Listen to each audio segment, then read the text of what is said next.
CNN, BBC, France, 24. I'm watching you all. I'm recording every lie. I'm archiving every distortion. I am Ibrahim Traore, and today I'm pulling off your masks. Yes, you heard correctly.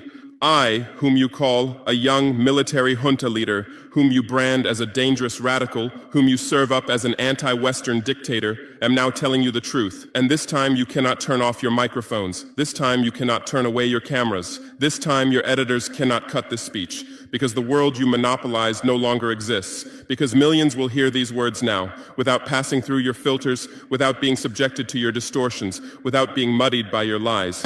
I am 34 years old. Every day of my life, I grew up with your lies. As a child, I would watch Africa on television.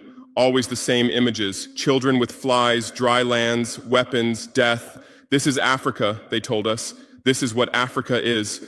And we believed it. We were ashamed of ourselves. We were ashamed of our own lands, of our own people. But then I grew up. I read, I researched, I questioned, and I understood that the Africa you showed us wasn't real. The story you told us was a lie. The fate you imposed on us was a script you had written. For years, how have you portrayed Africa? How have you shown it? How have you sold it to your viewers? As if we were creatures who had no share of humanity, as if we were savages left outside of civilization, as if we were wretches waiting for you to save us. Every day, every hour, every minute, the same story plays on your screens.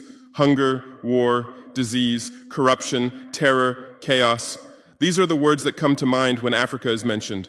In your Africa dictionary, there are no other words. No hope, no success, no development, no resistance, no honor, no pride, no victory. So I ask you, New York Times, Washington Post, Guardian, Le Monde, have you ever made Africa's successes your headlines? How many times have you written about Rwanda's technology miracle? How many times have you shown Ethiopia's reforestation project? How many times have you praised Botswana's democratic success? How many times have you described Kenya's entrepreneurial ecosystem? No, because these don't fit your scenario. Your Africa cannot be successful. It cannot, because then how will you legitimize your exploitation? If it's not in need of help, how will you intervene? If it's not backward, how will you look down on it? Have you ever asked yourselves, has any editor sitting at their desk, any news director in a meeting, any columnist at their keyboard ever thought, why are the people of the world's richest lands poor? Here are the numbers for you, real numbers. Africa owns 70% of the world's cobalt reserves. Your cell phone, your computer, your electric car won't work without cobalt. This cobalt